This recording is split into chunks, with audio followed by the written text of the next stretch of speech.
It is April the 9th, Friday, 2021, and we're going to take a look at Tesla stock, and I'm going to try to break down and give a rough estimate of where I see price going in the short term, long term, and just how far it's come in the last year and several months. So let's first start with the monthly time frame.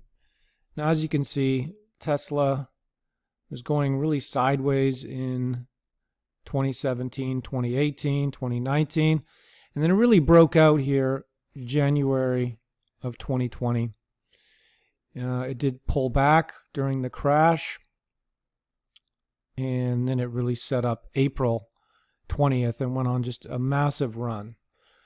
And from those numbers, we look at like 85, so like roughly $85 to the high of $900.40 made in January of this year.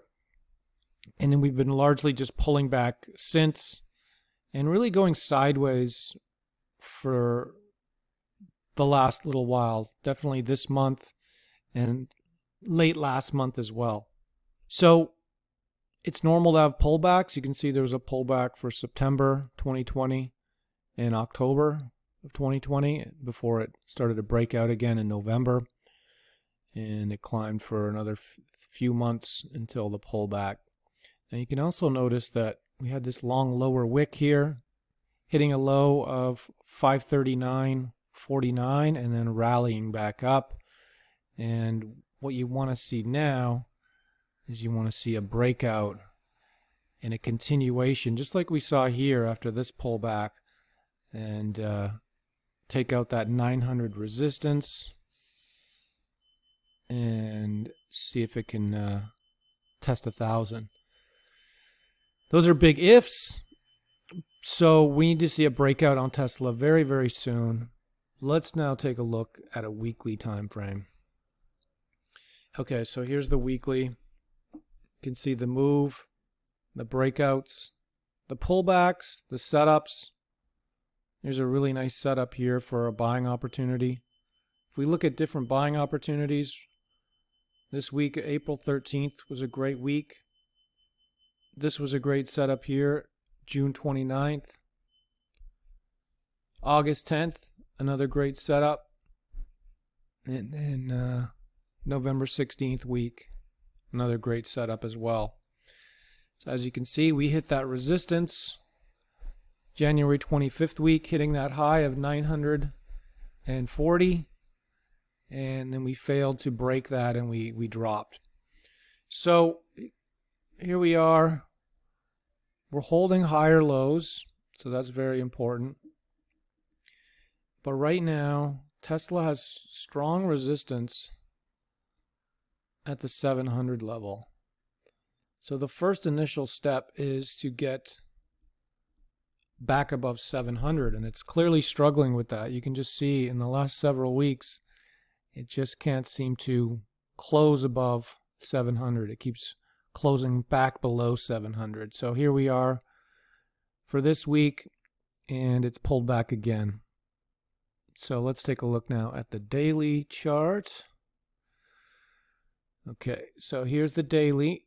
Here's that $700 price, and you can just see the resistance. You can really see the strong resistance March 22nd. Price hit 699.62, pulled back. Here we are, April 5th. It opened above 700, but then pulled back.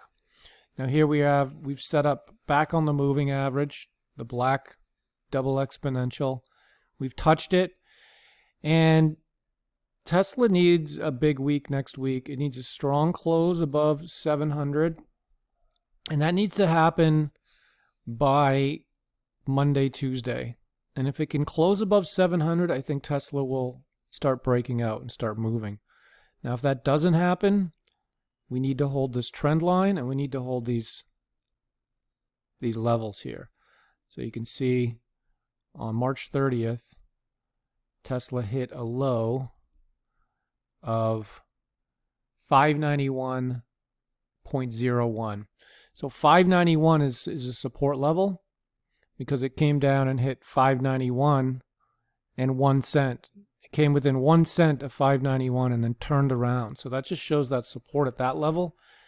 So Tesla definitely needs to hold that low, because if that low breaks, then we might test this most recent low dating back to March 5th, which was 539.49. That was the low in this pullback. You don't want to see it break this low, because then it might come down and test this low. So this is why it's very, very important for the Tesla bulls that Tesla has a big week early in the week, and it needs a strong close above 700. And there's also some secondary resistance at 720. 720. Now you can see here on March 1st and March 2nd, resistance off of 720, and then right here on March 10th. So even if we get a strong close above 700, it's really that 720 level is the next level that needs to take out. And until 720 is taken out, Tesla's still a wait and see for me. Now I lean more bullish because it's Tesla, but you need confirmation in trading and investing. So that's what I'm waiting for personally. And if it does that, I'll be interested. I'll be a buyer. But until that happens, it's a wait and see, because we're just going sideways. We're not going anywhere. We're going up one day, down the next, up, down, up, down, up, down, up, down. We're going sideways. So when price is choppy, I don't care if it's a stock, a currency, a commodity, a cryptocurrency, you want to stay out. And right now, Tesla is choppy. So that's the analysis on Tesla. If it breaks out of that range and has a strong close above 700 is the first number we need to see, because that's the solid whole number. But once it closes above, if it closes above 720, then I'll be pretty confident it will go on a rally and test the highs of 900. But until that happens, it's a wait and see. And that's my breakdown of Tesla.